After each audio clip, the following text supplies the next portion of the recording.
join us. And by the way, guys, do you keep an eye on the Facebook? Because last time actually there were a number of people on the Facebook and they were posting something. Later, I saw some notifications because, to be honest, I am not able when we are talking to pay attention to anything else. I'm kind of paying attention to conversation and not really not really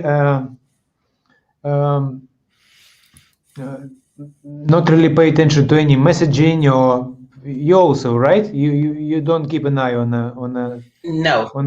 Yeah, exactly. So yeah, maybe later we'll discuss. Is there any way for us to maybe to answer some questions, if there will be some of them? What we can do in the future, we could maybe one of us could keep an eye time Like to an time. administrator kind of thing. Yeah, Yeah. exactly. I could easily do that. Sometimes. Yeah. We'll Sounds see. good. So, yeah, perfect. So today, guys, conversation about silence. Awesome topic. I have lots of associations with the silence. So who wants to start?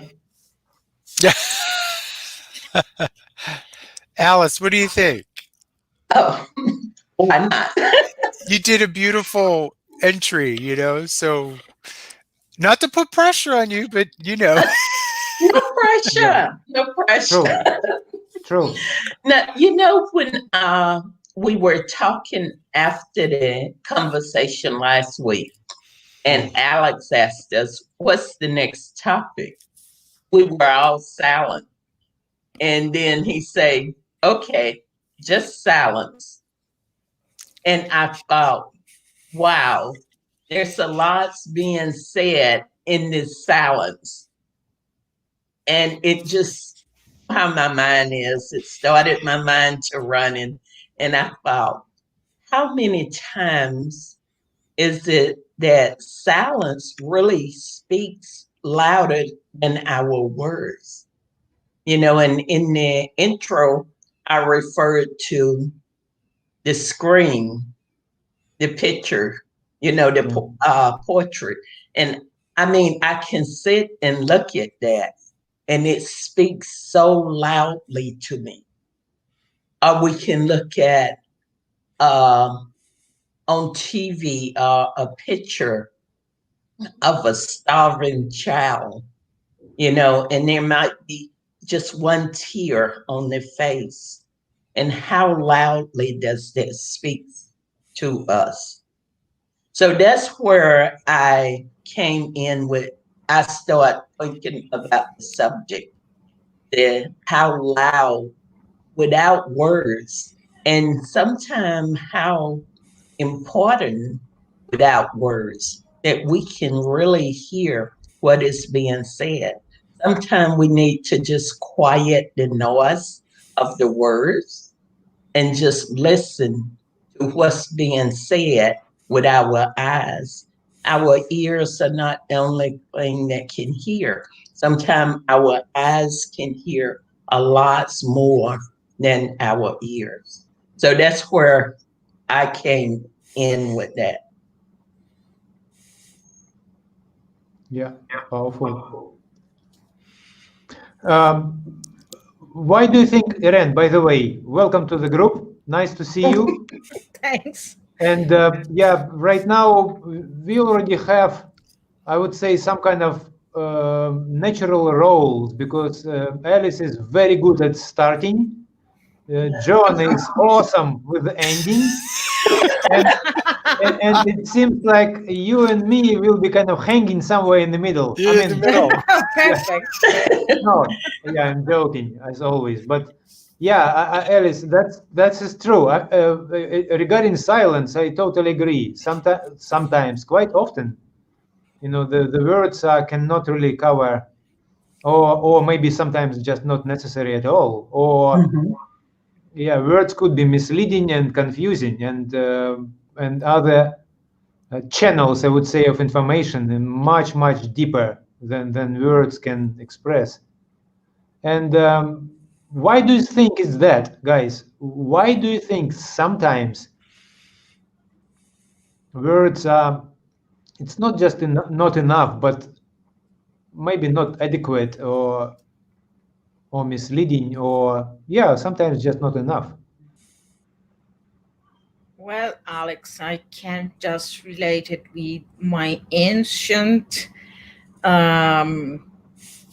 knowledge of Latin people that called the signum. So the combination between the expression of the word and the meaning, it's something, and in Latin is aliquis stat pro aliquo. That means there is something that it's replace something else. So the meaning is in the philosophy of early Greek and Latin people that we use word to lie. Mm-hmm.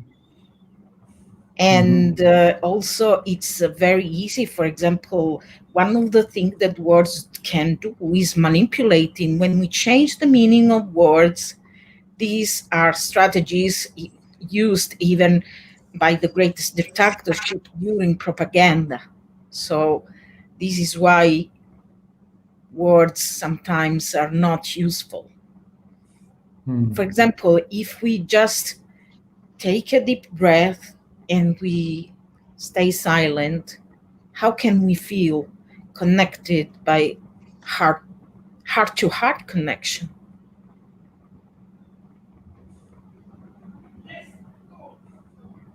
We don't need words to feel each other. Is that true? Yes. I believe And so. the greatest transformation, even during my coaching practice, personally, I experienced that are precisely during silence moments.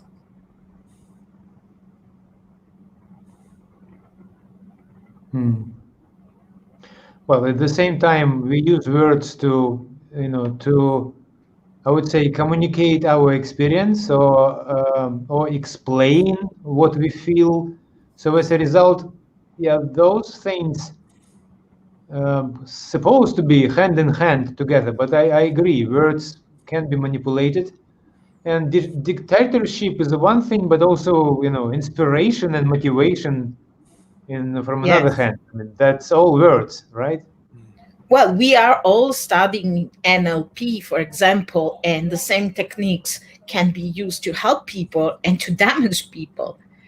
That the importance is that we really, and then we become time by time to the place of awareness, how aware we are about how we use words, how we use our communication.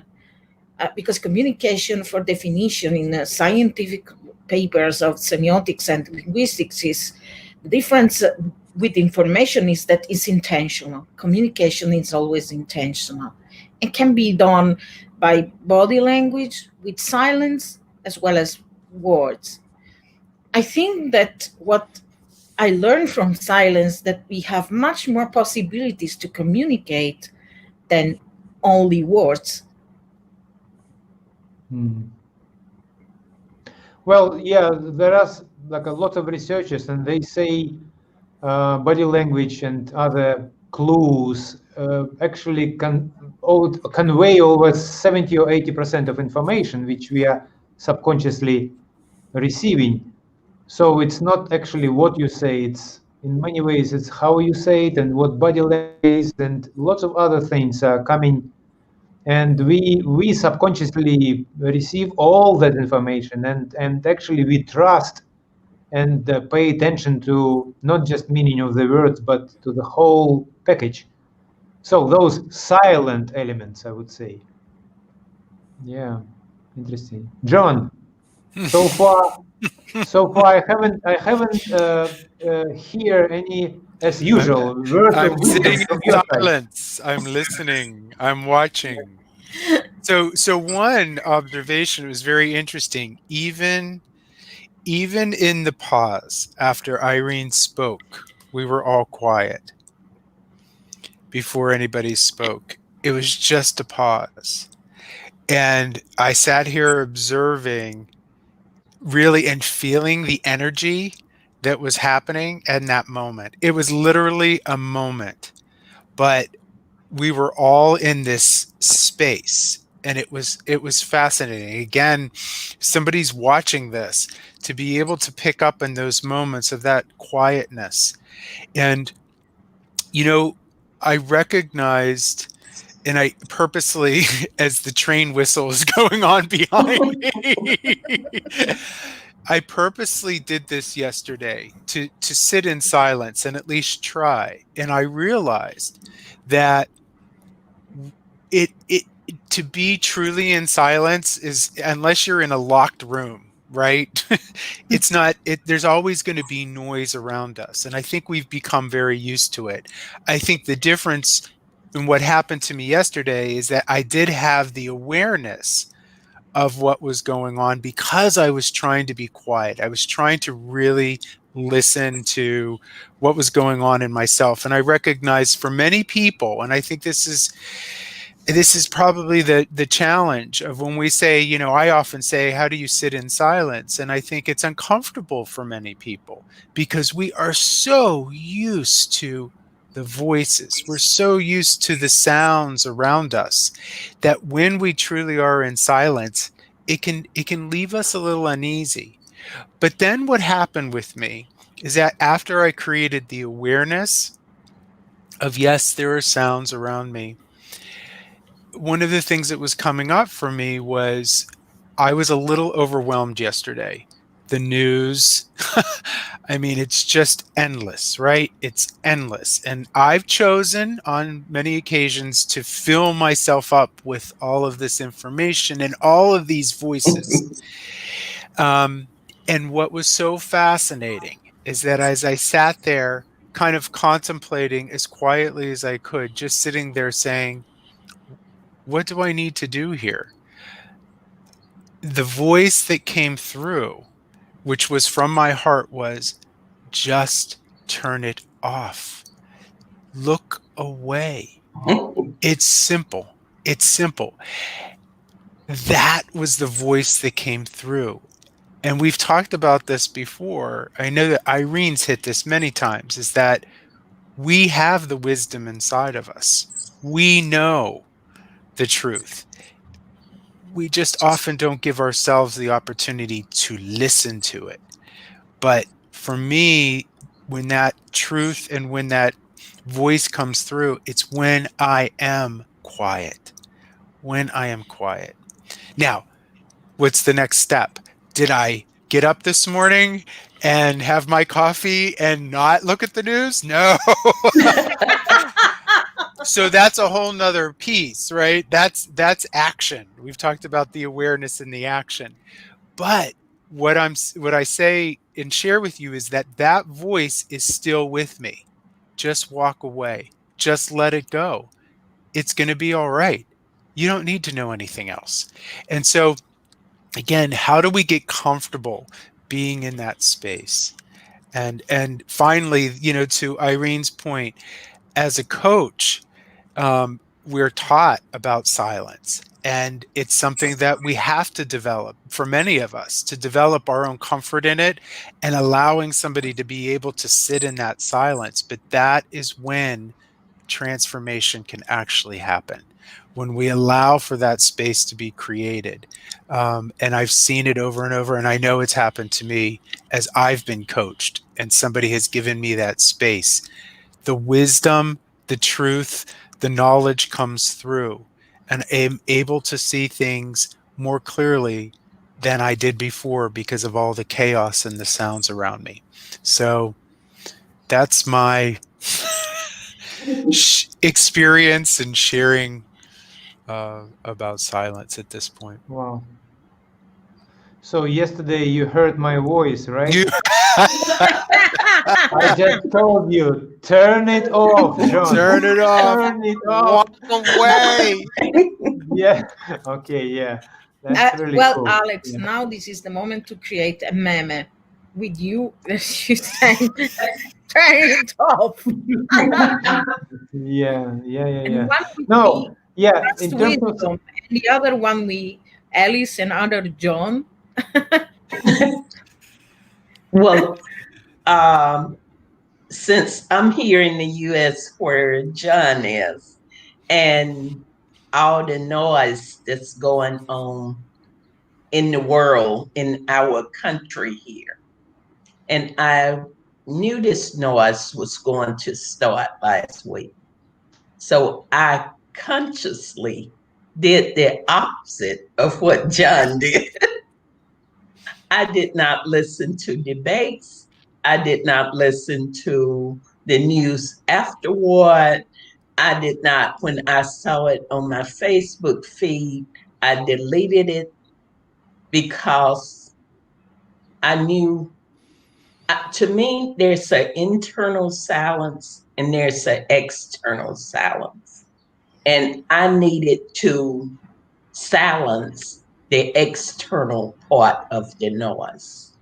yeah, And that's what I did because I knew after a while, it's just a circle and it's like what is it, the dog chasing his tail. It's going to yeah, go around and around and around.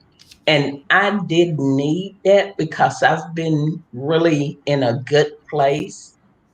And I chose not to invite that in.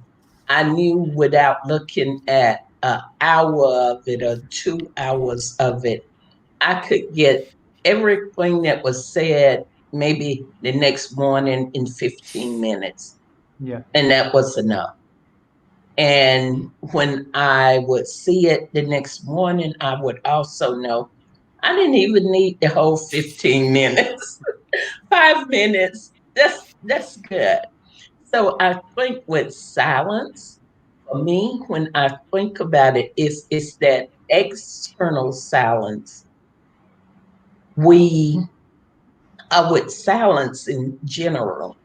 It's the mind, if we allow the mind to get involved when we speak in words, that's when we kind of bring judgment in.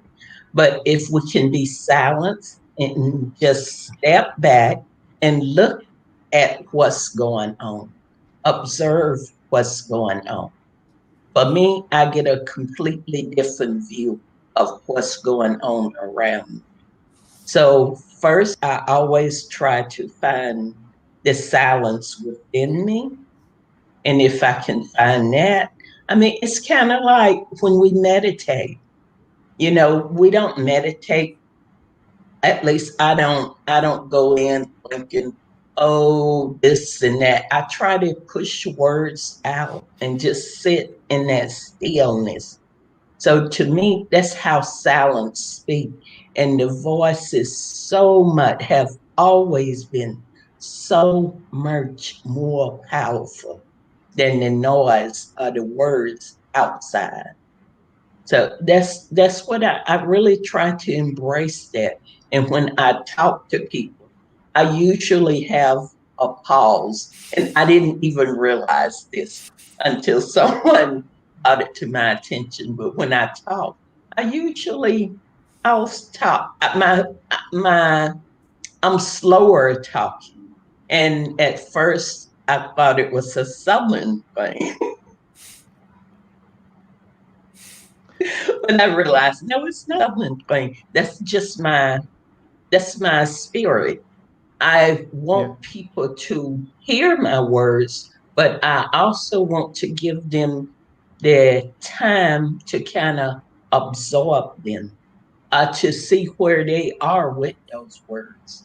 So for me, silence is like one of the it's just a great gift if you can really realize what it is and take that time and give it to you, both internally and external. perfect, Alice. You triggered kind of lots of associations and thoughts from my side. First of all, in terms of silence and in terms of voices and actually quality of those voices. I think it's Alice, when you describe the almost like you are kind of filtering, you are kind of guarding, how much noise you are willing to to access you. And it reminds me a little bit, it's almost like some kind of fasting. I mean, I don't know, like in terms of food, we are maybe right now a little bit more aware that something good for our body, something not. A lot of food, even the good food, still not good for body, right? And so we are kind of more or less aware that we're supposed to filter, we're supposed to actually give body a rest from food. I mean, and I believe that words and noise and communication, it's for me, it's also some kind of food, maybe not for body, but for mind. To be honest, mind and body, it's one system, and at least from my kind of understanding, it's actually one amazing unity. So if we would have a relation to words and communication the same way, and as we have with the food, we're supposed to also guard and create some, very regular pauses in terms of communication. So the body or mind can actually fast, can actually, have time to detox and get kind of stuff out. And then the effect of words and actually the quality of communication as a quality of food supposed to be very high. You're not eating everything, right? Why should we listen whatever comes? I mean, that's a question which I have in my mind. And yeah, guys, anything resonates? What right now at least that's what kind of brought up Alice when she was describing her, I would say, the ability to filter or stop the input of the noise. Yes, Alex. For myself, for example, I learned to just give myself a moment of silence and understand what my body needs. For example, I had COVID-19 this year with pneumonia and all these things, and I didn't get any medicament. I was able to recover completely without using medicaments. And because I didn't try to stop the fever, because fever is a natural antiviral for our body. And I needed just to rest. I needed more than 3 weeks to recovery. This was the first time that I have pneumonia. And I understand this because one day I said to my sister, oh my God, I'm feeling like I have the asthmatic bronchitis, but much worse, because I had this difficulty to walk and all this thing. And I say, maybe it's much better if I stay on my bed. I'll lay down on my bed. And then I listen all the talk of my teacher, my Dzogchen teacher, and that was so relaxing that I really felt this any single cell of my body curing itself. That's the power of our immune system. And this is related with our innate wisdom. Our innate wisdom is literally endless. And sometimes our expertise, our knowledge, our studies are just, they just add value for what we already know, that we take from the universe, because we can also, when we are silent, we can listen to the whisper of the wisdom. And each of us is capable to do it. For example, if in this moment you make the example of food, Alex, just to recall what you said and reinforce, if in this moment I have almonds and raspberries, that I love it very much, and a cake, my body likes cake, but immediately go to almonds and raspberries because are quite healthier. And I know that also in raspberries there are I nurture my immune system and my body and many other things, as well as the almonds. So the power of silence is immense in my personal experience. Even when I have to make very important choice or decision for my family, I care about the financial situation of my family. I literally take silent time for myself. And I check all the beliefs, all the structure. And during this silence, I ask myself if this the only possibility, or I can check if there are other possibilities. And suddenly, many other possibilities are coming out. And I think that we are educated to be a little bit pessimists. But when we look um, within ourselves in silence, we understand that we have an immense range of possibilities. We need just to make a choice based on what we know about the situation, our circumstances, and say, okay, this is good, this is not for me for now. And maybe it could be good in another moment. Silence gives us the freedom of choice.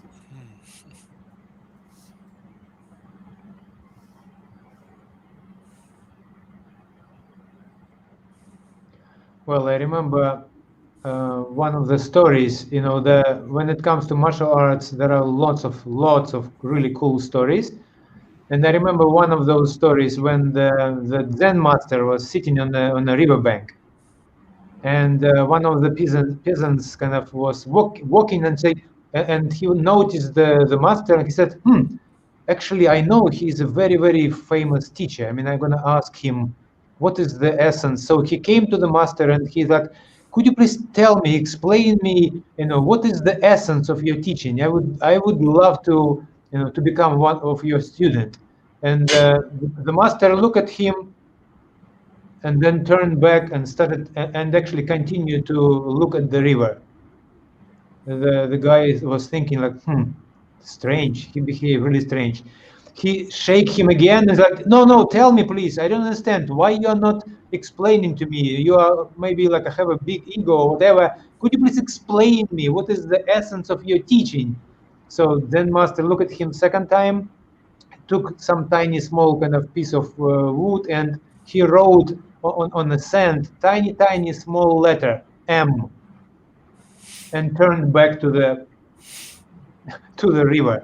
So yeah, the long story short, he was the guy was asking and shaking teacher many times. So eventually teacher wrote huge big letter, capital letter M, and then eventually the master opened his mouth and said, okay, I will tell you. When I didn't answer to your question first time, that was the most precise answer, because the essence of my teaching is in silence. It's actually meditation. Then I tried to tell you and give you a hint, and I wrote tiny small m, meaning that meditation is the essence. And the more and more the letters kind of I was writing, the further and further I was from the truth. And now when I'm explaining with words, I am very far from the essence of my teaching. So yeah, that's what comes to my mind about silence. It's so fast. Thank you, Alex, because, well, there were two things that just happened. The first one was when Irene was talking, I wrote down silence can help us make choices. And just as I wrote that, sitting in silence, Irene said essentially the same thing, that it allows us. And then after after you began to speak, before you started, I was thinking about how many stories, which you started telling, how many stories that we've heard about wise men, prophets, when you think about, Jesus or Moses or whomever, the Buddha, where they would go into silence. Many of them would go to a place where they could have silence to, many of them would say that they were speaking to the higher power. But my belief is that this is where they were connecting with the wisdom within themselves. And maybe that is the higher power, whatever somebody believes. But again, I'm reminded at how many stories there are about this nature of these people to move into a space of silence so that they could connect with the wisdom that is within them, or connect with a power that they may believe is greater than them. And so I think, again, it just reminds me of those stories and how powerful, and they transcend across so many belief systems. It's not just Christianity. It goes across so many belief systems. And the one thing, actually, Alex, that it struck a chord for me, and I actually kind of added on to it, about how silence can give our mind and body kind of this detox. But I think what it also does, that it allows for the soul to be nourished. If we can give ourselves that mind and the body, that quiet, it gives something to our soul. And again, I think that's where the wisdom resides. And if we're able to hear it and give ourselves that space, it's there. And it allows us to make choices, or it can allow us to ask the questions like Irene was talking about, to look at the different options. But I think that happens when we are in this quiet space, when we are able to give ourselves that space. And maybe the real question is, what are those ways that we can give ourselves that space? What does it look like for each of us if we are providing ourselves a space of silence? What does that look like? For people who may be uncomfortable with it, or think that this is, I'm going and I'm going to go meditate, or I'm going to be mindful. But really the question is, what does sitting in silence or being in a place of silence look like for each of you?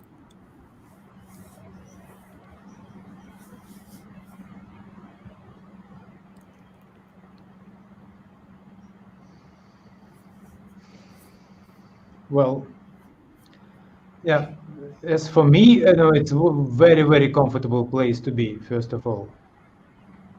And it's really difficult to describe, because we talked about silence, about meditation many, many, many times. And I do remember Alice was describing meditation and like the state we are in. And for me, silence is, I would say it's something, I would say kind of pure, something which is not confused or mixed. First of all, it's something which is not confused.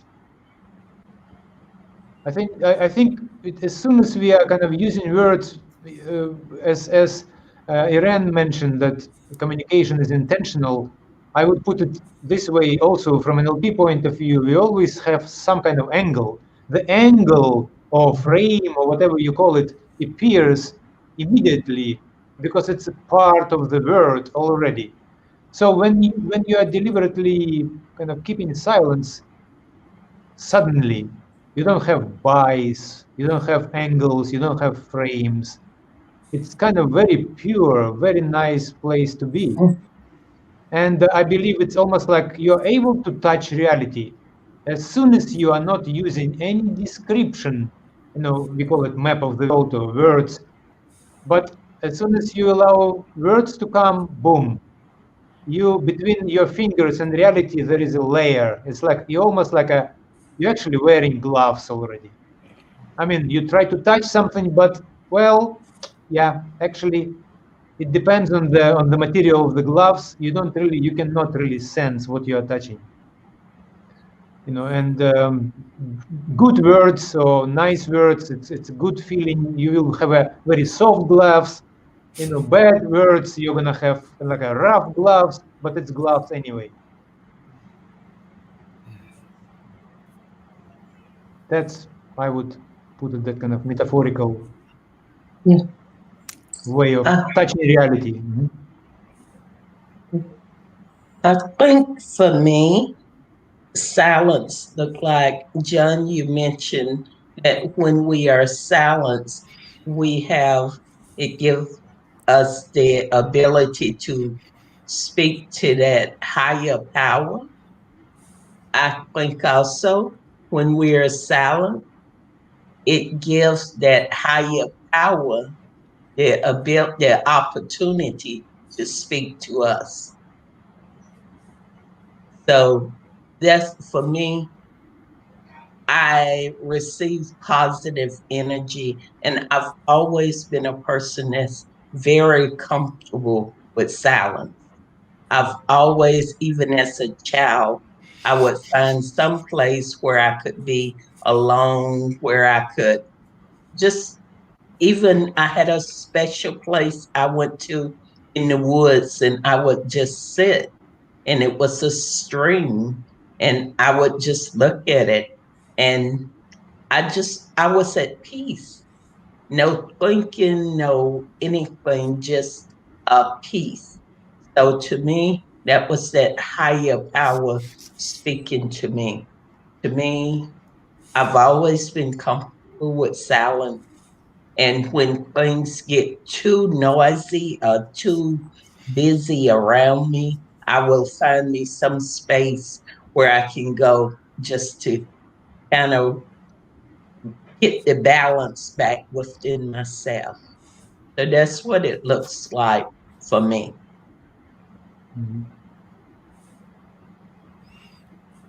Well, I can second all what Alex and Alice said, and I'm very comfortable with silence. And now it's been a long time that I don't have a face-to-face coaching session, but I always had as feedback that there is a very deep silence when I coach people. And I think that silence is also an energy that we can create within ourselves and outside ourselves.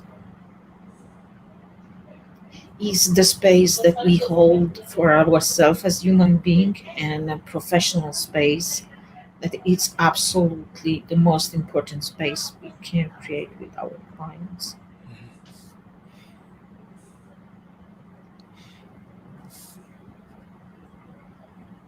I was more professional this time, but I let you summarize, John. Yeah. It's time. It's time. Yeah, I'm calling. you We're knew going to the call me time is coming. the closer, right? The closer. It's like closing the deal. The Yeah. closer. Well, I take little notes whenever I'm listening, and I'm trying to just be with the words. But I think it's clear that we've covered this fact that there is power in silence, and I think that as everybody touched upon, the benefits that we can get from being in silence or allowing ourselves, a sense of peace, a sense of balance.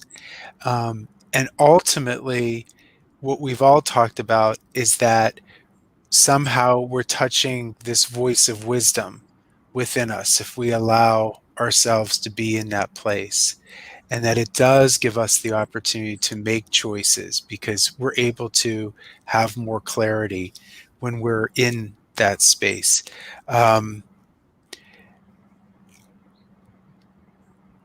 This idea of the pause, as I was thinking about this, we have as human beings the ability to pause even whenever there's chaos going on around us. that's something that we actually have control over.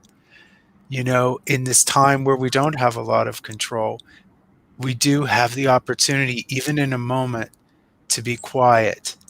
And ultimately, I love the idea that we just, I think that Irene said it, that silence is an energy that we can create within and outside of ourselves.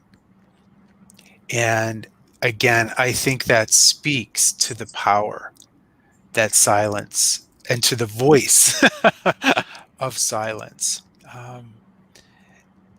And so I think that we leave here today, even in these moments, and I was so aware of it, even when we actually took these moments of being very quiet. They were spread throughout this conversation, and it would be so fascinating to look at this again, because there were moments when the four of us were quiet before anybody spoke. And I said this earlier, the energy that was going on in those moments was very powerful. So I think we're actually displaying and actually kind of walking the talk of what we've been talking about today, because we showed that. I think the action was there when we are quiet, and we were able to be quiet and hold the space with each other. So silence is powerful. Silence is wisdom. Nice. As always, John, thank you very much. I totally relate to all those summary points. And guys, and with that, so I'm gonna close our room, and we'll see each other next week. Yes. All right. Thank Bye. you, everybody. Bye. Yay! See you next week, guys. Bye bye.